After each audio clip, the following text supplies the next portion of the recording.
Oh, that is fun. Let's bring in the chairman of the Republican National Committee, Michael Whatley. Michael, good to see you. So listen, Donald Trump is considered the blue-collar billionaire, and it seems like this, where Donald Trump is interacting with middle Americans, that makes you understand why he wants to fight so hard for middle Americans, because he knows them.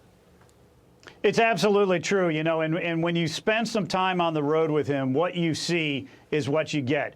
Every single time that we pull into, whether it's a Dairy Queen or a Chick-fil-A or some other sort of event, you see the crowds. You see the reaction that he got yesterday. These were people from the heart of Atlanta, from Vine City, an area that is 94% registered Democrats, and the place was absolutely mobbed. The reaction was very authentic, very real. You had these people, hugging him and asking for pictures. And even when the TV cameras left, he stayed there and he talked to folks for a long time, and it was very genuine, very authentic. The other thing that we saw yesterday, which really, truly impressed me, was any time you go to an event, he takes the time to thank the police officers. He takes the time to thank the security folks that are there to help protect him. And he genuinely enjoys all of those conversations. It is all about real Americans. And you can tell every single day he's going to wake up and he's going to fight for the American people because he's getting this type of a response. It's just really, truly authentic. And it's not one of the stories I heard when he was running in 2016 was coming down off the jet and walking along the police officers who were on the tarmac and asking them, where are the best sandwiches? Where's the best fast food? And people and the left and the clatterbags in the media mock him because he enjoys eating fast food like the entirety of this country. But on top of him connecting with people, he also has the opportunity to elucidate economic policy in front of these people who have been hurt at every turn by Joe Biden, and to talk policy and talk about fixes on the horizon.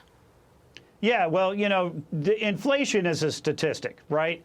But the fact that the price of a Happy Meal is shot through the roof, the fact that fast food or that eggs are much more expensive, the fact that bacon costs 4 times as much as it used to, or gasoline costs $1 more than it used to, these really, truly affect American families. And it's not just, American families in big suburbs. It's American families in rural communities. It's American families in places like Vine City, Georgia, where we were yesterday. So they understand that since Joe Biden has been in office, food prices, gas prices, housing prices are all up over 20%, and their earnings are not. And so they're having a harder time making ends meet because of Joe Biden's financial policies. And it doesn't take a bunch of statistics to know that. What it takes is just talking to the American people. No doubt. All right, let's move to this, because the Trump campaign is ready to get him on the stage with Joe Biden ASAP, right into the debate commission. Quote, while the Commission on Presidential Debates has already announced 3 presidential debates and a vice presidential debate to occur later this year, we're in favor of these debates beginning much earlier.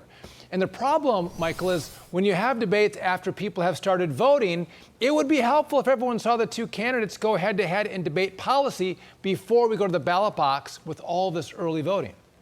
Yeah, we're going to have over half of the American voters are going to vote before Election Day. And what we're seeing right now is a plan by the Debate Commission to have over 9 million people vote before the final debate. They're going to have over 1 million people who voted before the first debate. We think it's tremendously important that the American people get an opportunity to see President Biden and President Trump on stage as a contrast to each other.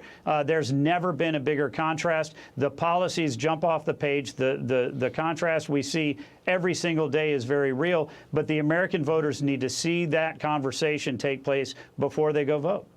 And Joe Biden doesn't want them to see anything in the debate stage. Michael Whatley, always great to see you. Thanks for being with us. We appreciate it. Thanks, guys.